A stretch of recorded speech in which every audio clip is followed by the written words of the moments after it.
Hey guys, this is a TCG I've been working on. Heavily D&D inspired, evolution based.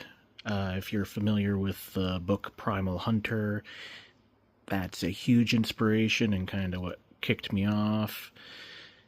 And all the drawings are mine, kind of little doodly marker drawings that I've made, so they're very sketchy. The humans are horrible. I've always been bad at drawing human figures and whatnot, so don't judge me, but it's cute. So basically, you have your starting cards, which will be F grades, and then you can evolve them into E and D grades at the moment. Want to go up through all the grades, but it's going to be a very long game.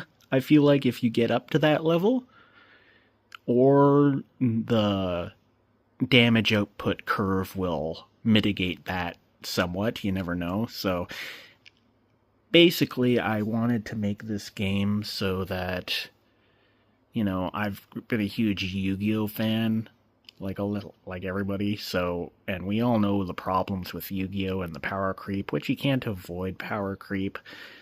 But I don't know what Yu-Gi-Oh did. Like it took the fun out of the game. Like, when you were a kid and you just kind of put cards together to make your deck and then you built it. And now the companies are just kind of making the decks for you and being like, here you go. Now here's your deck for you. And it's like, okay, now collect that one chase card that you need to put the deck together and be competitive. And read 50,000 things, which I got a lot of writing started on my cards, so I'm not one to do that well. But yeah, so you'd basically you draw 5 cards, you pick 3, and those 3 are your starting party members. And then you'll go over and you'll pick up a card, and it'll be your adventure card. And then you go and you do that adventure, which the adventure card will have the task or the check or ability checks and whatnot. And then it'll have the monster stats on it. I thought about doing it where these cards themselves would be like your own pull deck, like you'd pull these cards as the monsters you'd battle, but it's going to be a long game anyway, and it just makes it so much longer when you have full statted cards that you and your opponent are going to have to play. There's going to be moments when there are even going to be NCP situations where you're going to have to roll a dice to see how those cards are going to attack so you and your opponent don't have bias. Because the Avenger cards will have, oh, you got attacked by a goblin tribe or whatever, right? And so now, okay, well, you and your opponent, well, are you going to do that separately together? So the adventure cards will be like, you and your opponent are facing this type of threat separately. And then I guess you can decide, well, we're going to just run it at the same time, and we're going to just auto run by rolling dice for initiative, rolling the NPCs attack patterns. So it's just based on the dice and it wouldn't be a thought out process, which kind of makes sense for goblins. They just kind of attack. Won't make sense for lore sense for smarter creatures, but that's fine. But then it's then you'd have also situations where you are the goblins attacking your opponent instead, so that it's more of a actual, battle. And then your opponent would be the goblins and attack your guys, right? And then you go through that. Then there'd be the ones where both you and your opponent are attacking the people at the same time. Do you want to finish the thing, or maybe you want to attack somebody on their party as you're doing that, just kind of backstab type of thing. And then there'll be PvP cards and you fight each other, and you know, if your party dies during the adventure, well, that's it, you lost. After each adventure card, excuse me, you'll get to draw from your F grade deck, which you won't be able to see. Obviously, you'll know which cards are in there, draw them, and then they'd go into your guild section. And then after the adventure time, that's when you could switch out your party. So you got your squire and your watchguard and your meditating Velcaster, and it's like, oh, I don't want that in there anymore, so I'll get the novice Velcaster in the party instead. And then you'd go on to your next adventure. And so on and so forth. When you run out of adventure cards, I figure you'll just go straight into PvP unless you and your opponent want to rehash, or maybe you'll make up your own cards. I want this game to be user-inspired and, you know, like, make up your own rules. Like, who cares? Like, people will care, obviously, if you get into a tournament setting and whatnot, but it's kind of like, it's fun changing it up, playing in your style. I want these things to be like, you know, I like the Titled Gupper, and I'm gonna stick to my water deck. I'm gonna create all these different cards. So, which gets me into the evolution aspect. So, you'll see these cards have evolution abilities not evolution abilities. They have abilities at the bottom. So these abilities are inherited throughout each grade evolution. So you lose all the other stats. So let's take the Emberling here. And so you need to evolve into the Emberling. So you're in the adventure, you're done the adventure. So you'll have your extra deck, kind of like Yu-Gi-Oh, where you'd have your fusions. So then here comes the Scorchback Drake. So evolution requirements. So from a fire beast that has dealt 12 damage this adventure.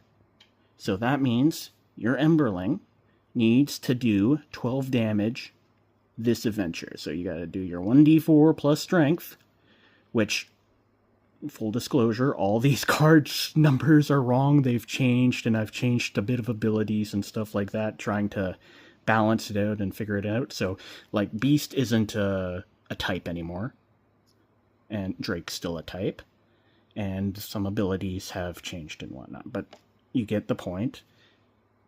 So, Emberling did 12 damage during the adventure, so he's made it to where you can evolve after the adventure and before the next one into this. So, now you've got 2 inherited abilities. And, you know, I don't know, I'm trying to balance it so it takes like 2 or 3 adventures to kind of stack them up, like, so, because you want progression, right? Like, you want to see your cards come out. It's the fun of it, right? And then the degrade comes in, and you go, well, get that guy. And so stacking, I've gone through and I've been trying to word those abilities so that they wouldn't stack consistently, like only once in adventure abilities type of thing on a lot of them, because if you can just spam your ability constantly, it gets into that Yu-Gi-Oh territory where instead of it taking 10 turns of you going back and forth bashing your opponent, it's 1 turn, I've summoned 20 creatures, and then, oh, look at that, I have 1. And yippee, that's so much fun. So yeah, so 3 in a party, trying to evolve them. You're facing your opponent. You could probably play this alone if you wanted to. I don't see why not. And, what was it? And then, so another thing, at the end of an adventure, the card will say what you've won. So you could you win a treasure card. So you win 1 or 2 treasure cards or something like that. And then those are equipable. They'll go into your section called the Hoard. It's an open area where you just have all your things. And then these little symbols on there are how many cards can be equipped at one time. So I've kept it at 1 for F grade, 2 for E grade, 3 for D grade, and I'm probably going to stop there because that's just going to get crazy. And I think for evolutions past D grade, there's going to be probably a shift in standard, because the stacking of the abilities might just be too much. I'm not completely sure yet, but we'll go from here and make something, right? Like, just try it, and if it doesn't work, oh well. So yeah, I'm kind of yammering and stopping in sections and whatnot, right? So I have, I've made a few cards. These ones have all been, all the cards have been redone, basically, and I'm going to put backgrounds on them. I've been fiddling with stuff and trying to figure out what I want. Probably going to label these abilities at the bottom with kind of like, this is this type effect, like it's this turn effect. It does that. It increases HP, just so it's easier for people to look at it and be like, okay, that's my health effect. That's what I got to read, instead of going all the way down. I don't know, like, if anybody's interested in anything else, like, just comment and talk about it. I'm trying to make this a sellable TCG, basically, like homemade TCG, so we'll see how it goes. I got my sketchbook almost full now, and I got a whole bunch more cards than the ones that I originally printed off, but stopped printing off because it's cost so much money. But yeah, thanks for your interest. Any questions? Anything you want to see in the future, or test games and whatnot? It is a long game, so it might not be for everybody. There are dice involved. So, thanks anyway. Bye now.